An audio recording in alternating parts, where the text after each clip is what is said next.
Vous savez, il y a un dicton populaire qui dit qu'à force de trop tirer sur la corde, elle finit par rompre. Le pouvoir éternel n'est pas une bonne chose. Nous sommes partis. Nous avons résolu un problème concret avec la Constitution de 1996. À l'article 6.2, c'était la limitation des mandats. Pour qu'on ne voit plus la même tête. Mais il a fallu un moment d'inattention lors des événements de la fin de 2008 pour que le pouvoir en profite pour lever le verrou.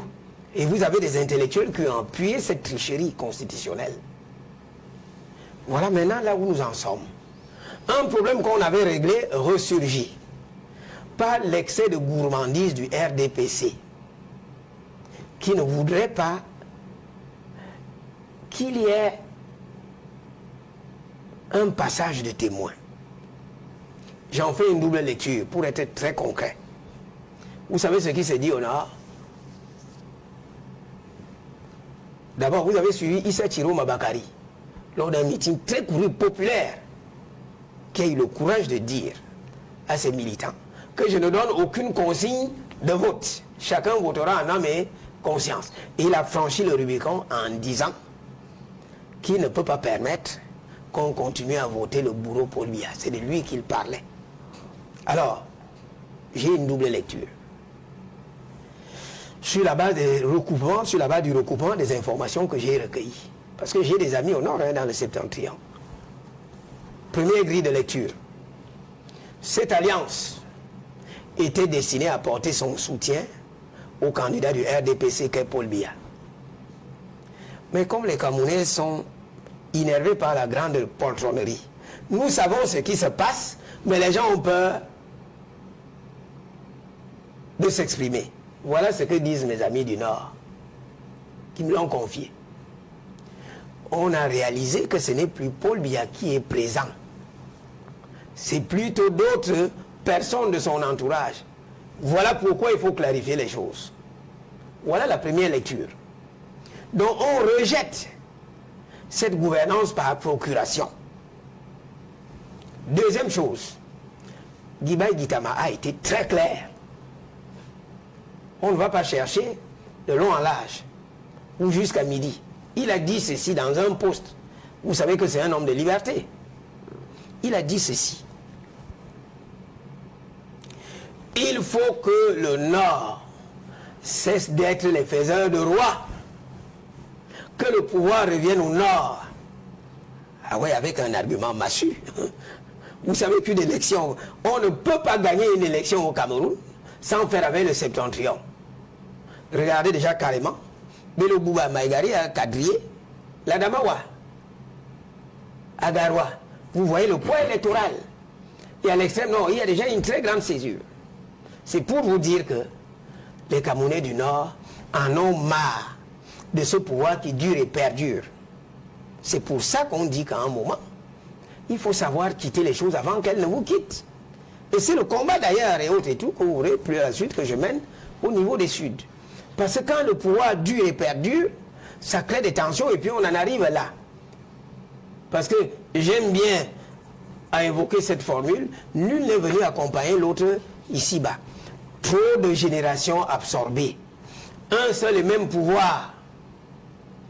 Et finalement, les Camerounais sont gagnés par la lassitude. Surtout qu'on a envie de voir autre chose. Voilà la double lecture que je fais de ce séisme qui arrive au Nord. Et s'il vous plaît, si on ne tient pas compte de ça, vous verrez le moment venu. Il faut prendre les compatriotes du Nord au sérieux. Un point électoral incontestable et c'est des gens déterminés, ces gens du Sahel. Now, in a broader perspective, Prof, when you look at the fact that for so many years, the brothers and sisters in the northern regions have been considered as political tools that could be manipulated to whatever direction according to the interest of whoever is at the origin of the manipulation in whatever sense we can take it. And not today, who are rising up to say, no, we can't continue like this. We have to look to another direction. Do you read in that a sign, a signal of a radical change that seems to be building up in the political arena, not only in the northern regions, but across the board? Oui, mais bien entendu, je suis d'avis avec vous, monsieur le journaliste. Hein? Et vous allez voir, lorsqu'on va aborder la question du Sud, je vais revenir là-dessus. Il faudrait que les Camerounais apprennent à avoir une lecture politique des événements. Rien ne sera plus comme avant. L'année 2025 sera une année particulière. En amont, il y a une reconfiguration de la scène politique. Est-ce que je me fais comprendre? Les bruits de bottes que vous voyez à gauche et à droite, hein, vous voyez Joshua aussi. Hein, et surtout, s'il vous plaît, ça, il faut mettre le doigt là-dessus. Le vote chez nous est essentiellement communautaire. Est-ce qu'on est d'accord là-dessus? Essentiellement communautaire. Le RDPC jusqu'à présent s'est maintenu par deux leviers. Deux leviers. La tricherie électorale et la dictature. Mais les Camerounais n'acceptent plus ça. Les nordistes n'acceptent plus ça. Même au nord-ouest, on n'accepte plus ça.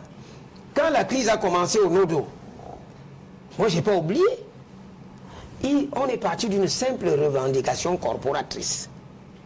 On dit, faites-nous le translation. Les textes OADA sont en français. Traduisez-les en anglais. Et vous, les francophones, vous n'allez pas nous imposer votre culture germano-romaine. Nous sommes des adeptes de la common law. Qu'est-ce qui s'est passé? On a balayé d'un revers de la main. C'était la dictature, la matraque. Et voilà l'enlisement dans lequel nous nous retrouvons. Et c'est à juste titre que le candidat Joshua aussi surfe sur la question, parce qu'effectivement, vous savez que son cheval de bataille, c'est de mettre fin à cette guerre. C'est normal. Est-ce que je me fais comprendre? Donc, les acquis politiques ne sont pas éternels. C'est ce que le RDPC n'a pas compris. Voilà un parti qui ne veut pas se régénérer, se renouveler, parce que même en son sein, vous en avez qui sont impatients. Qui est venu accompagner l'autre? En fait, Paul Biya est au pouvoir depuis 50 ans. Parlons justement de l'impatience, professeur. Il y a ce conseiller municipal de Monatélé, Léon Télé-Ronana, qui a saisi cette semaine ELECAM des candidatures multiples qui pourraient venir du RDPC. Quelle est votre lecture? Non, mais c'est un problème évident. Et déjà de un, au plan de la symbolique politique, c'est un jeune homme très courageux. Il dit tout haut ce que les Camerounais pensent tout bas. J'ai vu dans vos émissions quotidiennes avec Serge Autou où les militants du RDPC viennent défendre l'indéfendable. C'est pour ça qu'il a porté la cause devant le tribunal. Mais j'avoue quand même ma déception. Parce que quand vous demandez à Léon Télé-Ronana d'aller mieux ce pouvoir où? Dites-moi. Parce que justement, le juge a déclaré. Ce pouvoir où? Les juridictions judiciaires sont en charge du règlement des questions entre personnes privées. Le juge administratif ne règle pas ce genre de questions. Le juge constitutionnel ne règle pas ce genre de questions. Qu'il a ce pouvoir où? Vous comprenez donc que la société camerounaise est bloquée. La société camerounaise est bloquée. C'est la raison pour laquelle le traitement global qu'il faut avoir sur la question est politique. Est politique. Il faut un changement de cap, donner une couleur nouvelle à cet État. Imaginez encore 8 ans de septennat du RDPC. Venons-en. Mais c'est invivable. Est-ce que vous savez qu'à l'heure actuelle, est-ce que vous savez qu'il y a des localités dans lesquelles nous sommes à 15 jours d'interruption de l'énergie électrique? Moi, par exemple, je suis allé assister un de mes anciens étudiants qui a perdu sa maman en Mouko, à 7 km de Bafia. Quand je partais le matin de la maison à Oudja, il n'y avait pas d'énergie électrique. Quand je suis revenu, la même chose. J'ai repris l'avion et autres et tout pour venir à l'émission. Alors, professeur, là, vous décrivez donc une situation de malaise dans certaines localités du pays. Et la question qui vient immédiatement à l'esprit, c'est de savoir pourquoi est-ce que, dans le cas du Sud, le sentiment qu'on a, c'est qu'il y a un traitement différent. Je fais l'allusion à l'appel du 10 juin 2025 que vous avez lancé, dont vous êtes l'un des signataires. Est-ce que vous avez donc le sentiment que il y a une marginalisation du Sud par rapport aux autres régions, puisque dans la déclaration que vous avez faite, vous indiquez qu'il y a beaucoup de problèmes dans le Sud, et l'une des illustrations que vous avez prises, c'est la question des routes, et vous avez cité les axes routiers, n'est-ce pas, qui sont pratiquement qui sont impraticables dans la région du Sud. Dites-nous, peut-être pour entrer dans le vif du sujet d'abord, quel est l'intérêt, quel est le sens, quel est le message que vous voulez faire passer à travers cette déclaration des Alors c'est très simple, bon enfin, c'est les gens qui ont très vite fait d'établir un parallèle entre la déclaration du général de Gaulle du 18 juin 1945 à la nôtre. Je vous ai dit tout à l'heure que, bon, sur les plateaux, ce qu'il faut savoir, c'est que je ne suis pas l'unique porteur de cette déclaration. Est-ce qu'on est d'accord? Ouais. Nous sommes 8 ressortissants du Sud. J'ai envie de dire seulement 8. Oui, seulement 8, je vais en venir. Seulement 8. Nous avons décidé de poser un problème sudo-sudiste. Est-ce que je me fais comprendre? Vous avez au nord les gens qui posent leurs revendications. Vous avez au nord les gens qui posent nos revendications. Nous avons également les nôtres. Déjà, avant de répondre à la question, pourquoi seulement 8? Duval, je vais vous dire que les jeunes qui ont signé avec moi sont des jeunes courageux. Sans citer les noms, je vais vous dire, j'ai sollicité des collègues universitaires du Sud qui sont prompts à éructer sous cap et qui sont dans la souffrance. Mais je vous assure, ils ont eu peur de signer. Mais alors, qu'est-ce que vous voulez que je fasse? Mais on s'est orienté vers ceux qui sont capables de porter les stockades. De 1, de 2. Nous partons du constat selon lequel on nous a toujours présenté le Sud comme une terre de sainteté politique. RDPC, oui, aucune voix discordante. Pourtant, la souffrance nous caractérise. J'ai parlé des problèmes de route. Il ne s'agissait pas d'un jugement de valeur. Nous avons fait une radioscopie. Est-ce que vous savez? Je vous prends un exemple caractéristique. Allez au Carrefour et Bolova, sans Melima, après Mbalmayo. La route qui mène au village du chef de l'État est exécrable. Je me demande souvent comment ce père fait pour circuler quand il est en voiture. Je vous assure, la route, je dis, le Carrefour et Bolova Mbalmayo, jusqu'à Samelima. Ou alors en Kpang, là où il bifurque et vient ici pour aller en Gomaka, en passant par Nkolo-Yop. Je vous assure, le président de la République a près de 120 km de calvaire. À l'heure actuelle, il y a la route au Lounou, au vin, qu'on a présenté en grande pompe, les travaux et autres et toutes les indemnisations. Mais je vous assure que c'est un calvaire. Depuis 2 ans, rien n'est réalisé. Et vous verrez même avec la tricherie, parce que j'ai recueilli les informations. Vous avez des gens qui ne sont même pas originaires du coin, mais dont les noms figurent dans les indemnisations. Et au moment même des indemnisations, il y a des Camerounais, il y a des titulaires des droits fonciers qui ont subi des préjudices pour être indemnisés, qui n'avaient pas de CNI. On connaît les problèmes de CNI à l'heure actuelle. Moi-même, à l'heure actuelle, je vais vous dire, j'ai un récépissé. Il y a bientôt 1 an que j'ai introduit ma demande de carte nationale d'identité. Mon récépissé fait toujours l'objet de prorogation.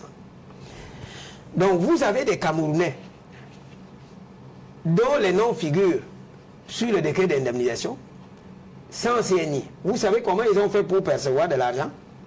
La commission qui descendait sur le terrain percevait 10%. Donc c'est pour vous dire que la situation est dégradée. Est-ce que je me fais comprendre? Nous n'avons pas émis un jugement de valeur. Nous avons voulu démontrer qu'il faut mettre fin au sacro-saint principe selon lequel le Sud est une terre de sainteté politique. On n'a pas dit que nous sommes défavorables. Nous parlons d'un problème sudo-sudiste entre nous. Il y a beaucoup de choses qui ne vont pas au Sud. Et vous me donnerez l'occasion, lorsque vous allez évoquer la réplique, je vous dirai beaucoup de choses. Yes, Prof. La réplique qui m'a été apportée par un certain nombre de contradicteurs. Yes, you're asking Cameroonians from the South to vote wisely, so to speak, to think about the problems, to think about the issues they have been facing for the past 4 decades when they are going to the ballot box to vote. Now, this looked like what Professor Jacques Famendongo referred to as parricide politique, asking the people to kill their political father, so to speak. And you also listen, or you must have read what the young people, some young people wrote, saying that a group of persons from the South who are not even known, unknown people, that's how they refer to you and the other servant who signed that letter. What's your response to all that? Très bien. Alors, vous anticipez sur la question que je m'attendais à recevoir de Duval. Et donnez-moi l'occasion de m'exprimer là-dessus. Qui peut dire qu'Aba Oyono est un inconnu de la scène politique camerounaise? Mais il faut faire preuve de mauvaise foi, soyons sérieux. Vous allez dire qu'Aba Oyono est inconnu? Mais il faut arrêter. Pour en venir au sujet. Nous avons observé un certain nombre de choses. Est-ce que je me fais comprendre? J'ai par exemple vu une liste de plus de 60 personnes venant de la commune, de l'arrondissement des Beauman. Des Beauman, oui. Très bien.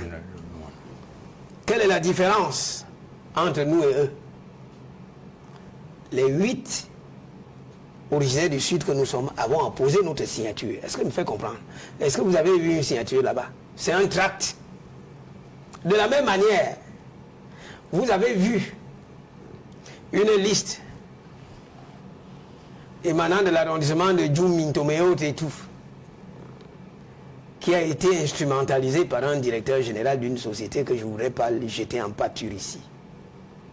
Puisque ce qu'il ne savait pas, c'est que lorsqu'il confectionnait, lorsqu'il appelait des gens pour confectionner, écrire contre Aba Oyono et son groupe, j'avais au moins 6 étudiants là-dedans qui m'ont donné l'information. Avant même qu'on ne signe cette liste, je l'ai mise dehors. Voilà pourquoi elle n'a pas prospéré. Dans cette même liste, il y a des non-signataires. Est-ce qu'on est d'accord là-dessus? Et ce qui est incroyable, je dis bien que ce qui est incroyable, qu'il y a mon petit frère là-dedans, dont le pouvoir a jeté son père en prison. Comment pouvez-vous applaudir, soutenir un candidat dont la gouvernance a permis d'envoyer son père en prison? Là n'est pas le problème. Il y a eu également d'autres manifestations sur les réseaux sociaux. Là on a... Alors moi je ne comprends même pas. C'était une liste collective, mais ça devient un problème d'Aba Oyono. C'est la preuve manifeste que Aba Oyono. Ah non, les gens qui disent que je suis inconnu, moi ça me fait rire. C'est de la jalousie pure et simple. Alors, permettez que j'apporte la contradiction utile à l'un des signataires qui nous a contredit, le ministre de l'Enseignement supérieur. Est-ce qu'on est d'accord là-dessus? Vous concédez? Très bien, il a demandé le parricide.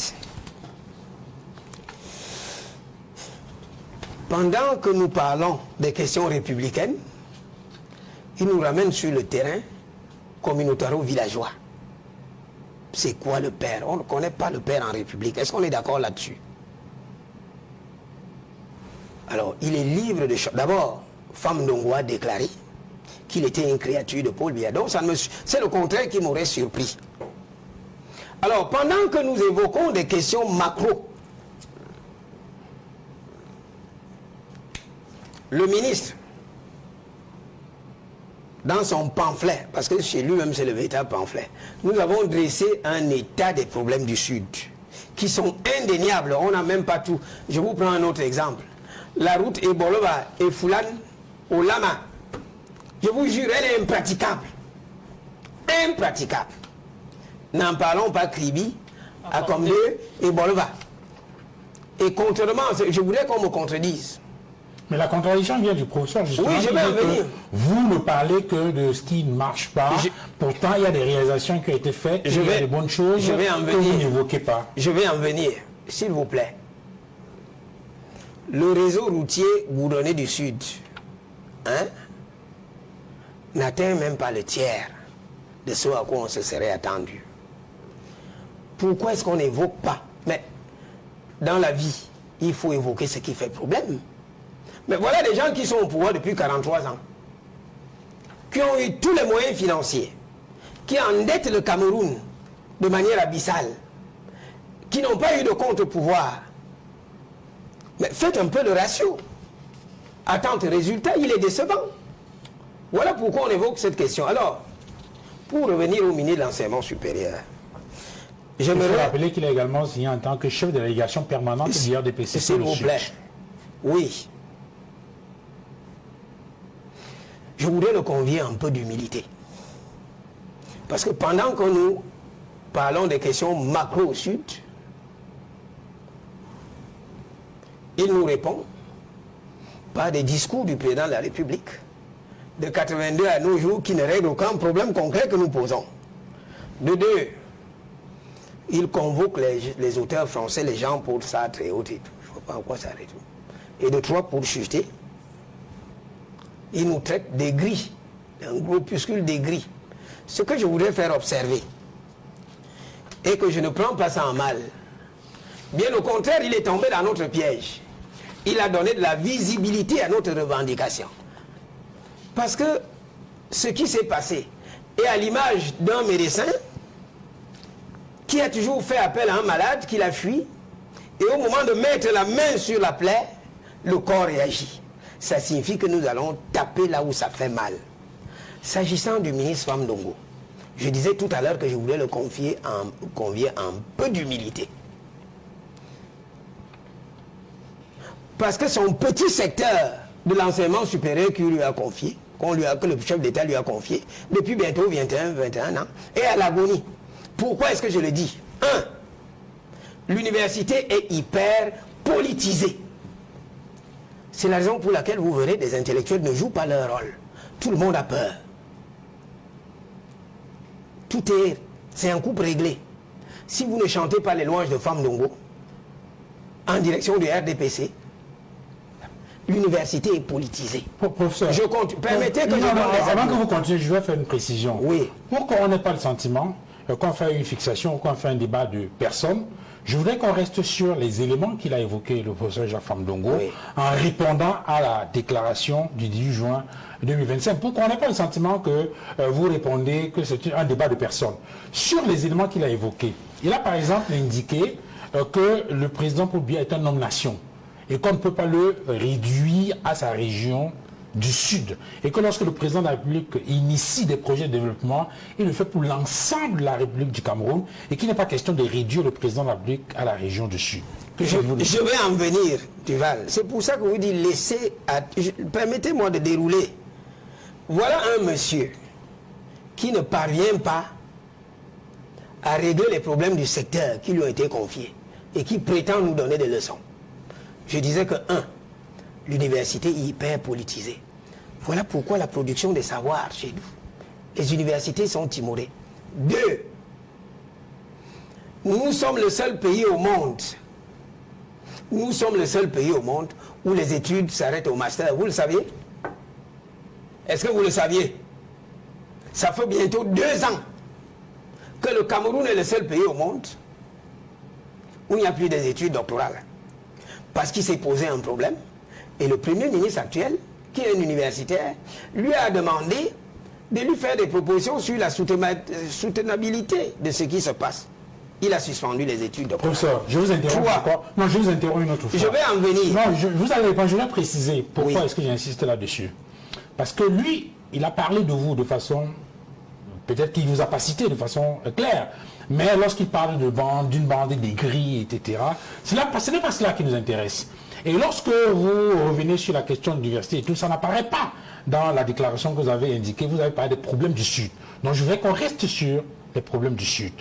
Dans le développement qu'il a fait, est-ce qu'il y a des zones, je vais dire des éléments qui, de votre point de vue, ne sont pas pertinents pour qu'on puisse répondre justement à cette contre-appel? Parce que c'est ça qui nous intéresse. Sinon, on va avoir le sentiment qu'au lieu de répondre à la déclaration, on répond à un individu, à une personne, et ça risque, n'est-ce pas, de nous amener dans une sorte de débat en un point finir. S'il vous plaît, Duval, ne soyez pas partisan.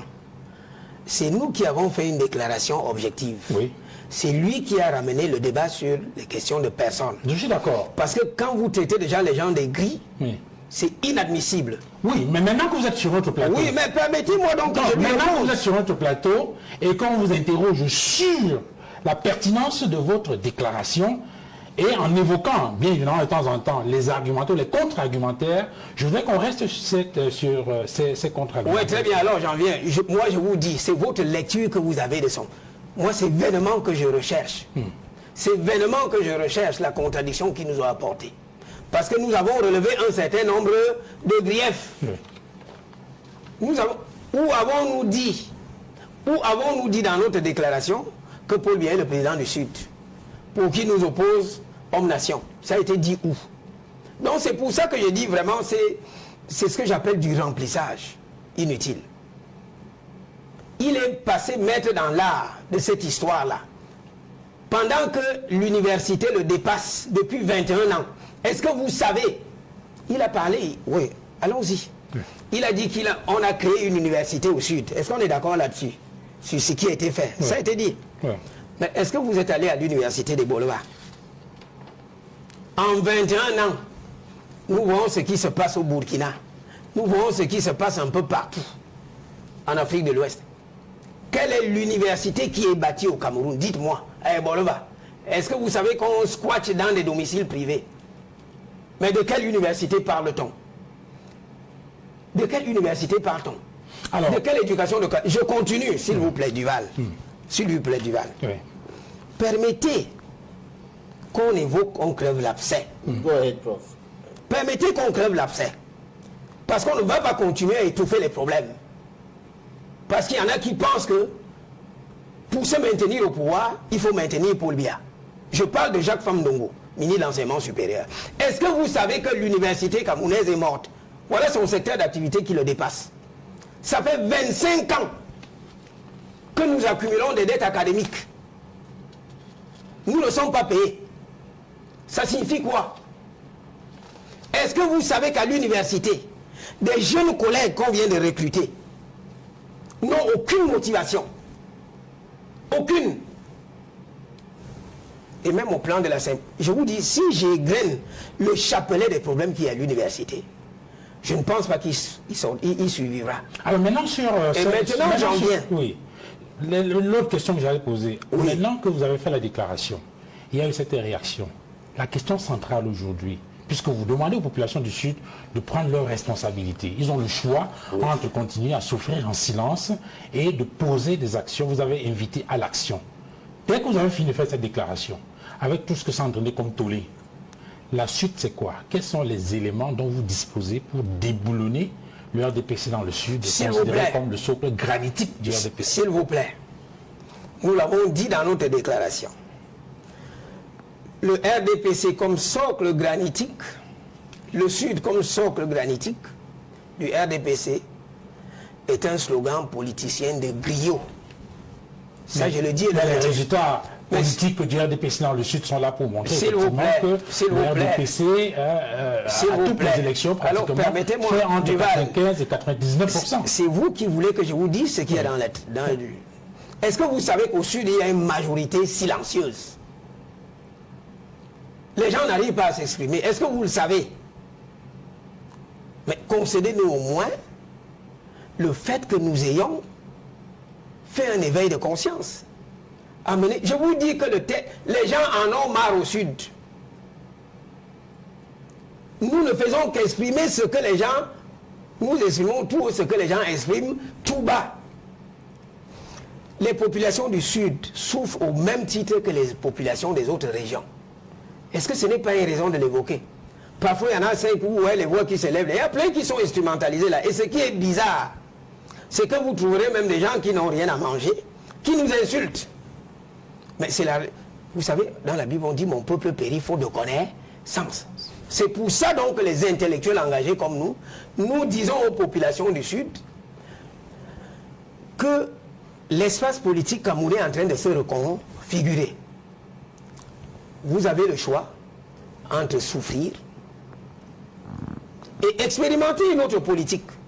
Pourquoi voudrait-on nous enlever cette liberté? En tout cas, moi, on ne peut pas.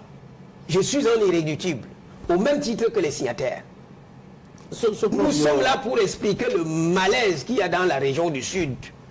Beaucoup de gens n'ont pas la possibilité de l'exprimer, mais nous le faisons. Et d'ailleurs, nous nous réjouissons du fait que parce que nous avons tapé là où ça fait mal, que ça fasse cet écho-là. So, Prof, you're talking with the people.